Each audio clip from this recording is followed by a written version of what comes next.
بسم اللہ الرحمن الرحیم۔ ہمارے مسلمانوں کے زوال اور پستی کا ایک بہت بڑا سبب تفرقہ ہے۔ یہ تفرقہ ایک ایسا جرم ہے جس کی بنیاد پر آج ہم ذلت اور رسوائی کا شکار ہو رہے ہیں۔ حالانکہ اللہ رب العزت نے قرآن پاک کے اندر ہمیں تفرقے سے سختی سے منع کیا ہے اور ایک دوسرے کے ساتھ مودت اور محبت کے ساتھ رہنے کی اللہ نے تلقین کی ہے۔ محض چند اختلافات کی بنیاد پر ہم ایک دوسرے سے نفرت کرتے ہیں، ہم ایک دوسرے سے دور ہو گئے ہیں۔ چند مسائل ہوتے ہیں، سمجھنے میں ذرا اختلاف ہو جاتا ہے، تو اختلاف بذات خود کوئی برا نہیں ہے۔ اختلاف سے تو نئی سے نئی راہیں کھلتی ہیں، لیکن جب اختلاف کو ہم تفرقے کا باعث بنا دیتے ہیں، اختلاف کو ہم نفرت کا سبب بنا لیتے ہیں، تو پھر یہاں سے خرابی شروع ہو جاتی ہے۔ اللہ تبارک و تعالی نے ہمیں قرآن پاک سورہ آل عمران اور سورہ آل عمران کی آیت نمبر 103 میں یہ حکم دیا ہے، وَاعْتَصِمُوا بِحَبْلِ اللَّهِ جَمِيعًا وَلَا تَفَرَّقُوا، کہ ایمان والو اللہ کی رسی قرآن پاک کو مضبوطی سے تھام لو، ولا جمیعا سارے مل کر اکٹھے ہو کر، ولا تفرقوا اللہ فرماتے ہیں فرقہ فرقہ نہ ہو جاؤ۔ آپ اس آیت پر غور کریں کہ اللہ تعالیٰ نے ہمیں سختی سے منع کیا، ولا تفرقوا، پہلے جمیعہ فرمایا اور پھر فرمایا لا تفرقوا، اکٹھے ہو جاؤ اور فرقہ نہ ہو جاؤ۔ اور یہاں اللہ نے اپنی کتاب قرآن پاک کو رسی سے تعبیر فرمایا ہے۔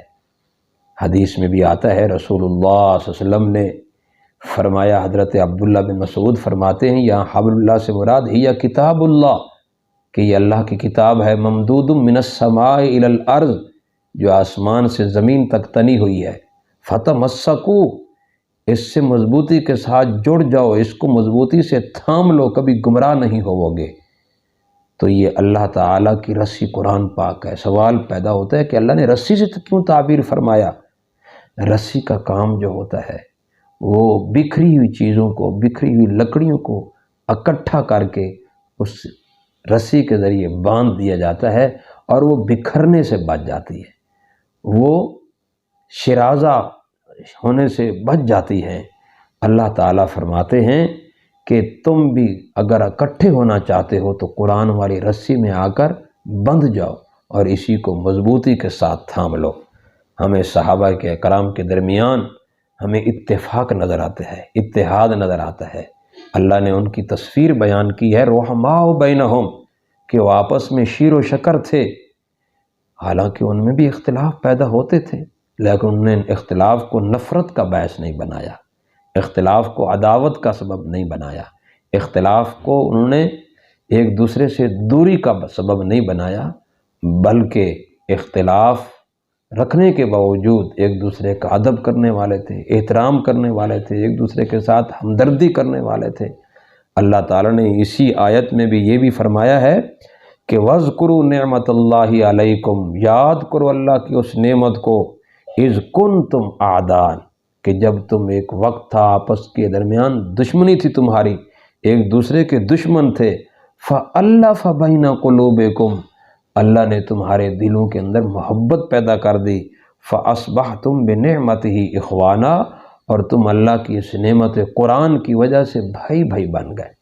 ہمارا دین، ہمارا قرآن، ہمارے پیارے پیغمبر جناب محمد صلی اللہ علیہ وسلم ہمیں بھائی بھائی بنانے کے لیے آئے ہیں، ہمیں آپس میں ایک دوسرے کے ساتھ ہمدردی کرنے والے، خیر خواہی کرنے والے بنانے کے لیے آئے ہیں۔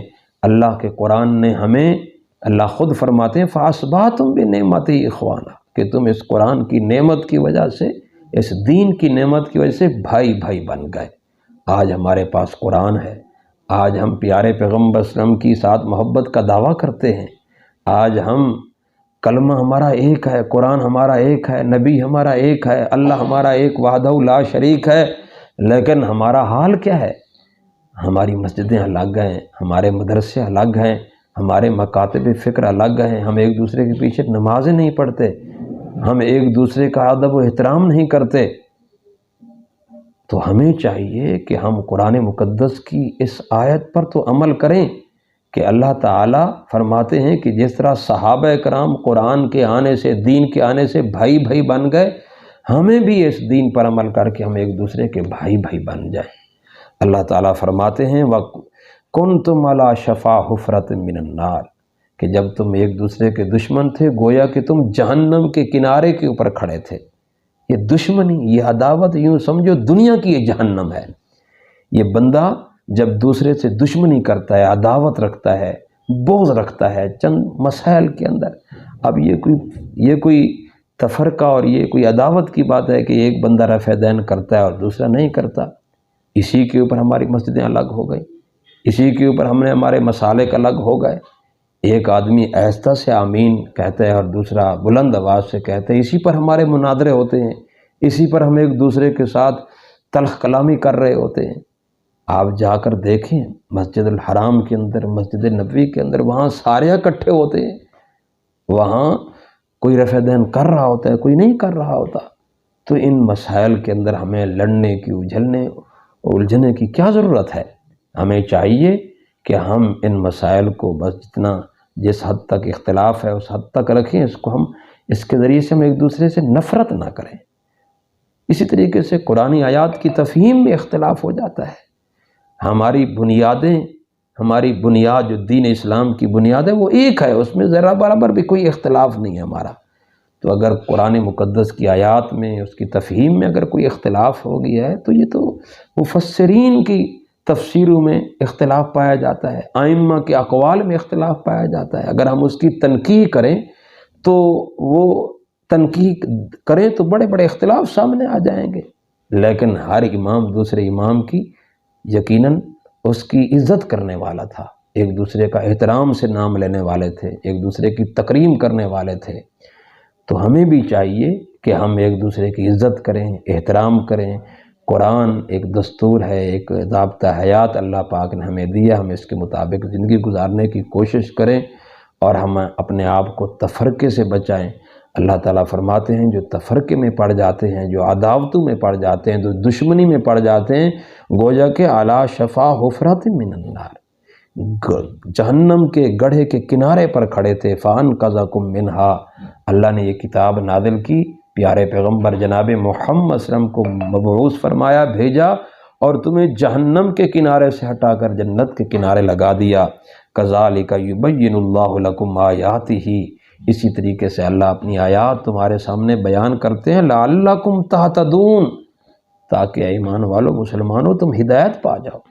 اتنی تاکید فرما رہے ہیں اللہ تعالیٰ، اس کے باوجود بھی ہم ہدایت نہیں پا رہے، اس کے باوجود بھی ہم اللہ کی باتوں کی طرف توجہ نہیں کر رہے۔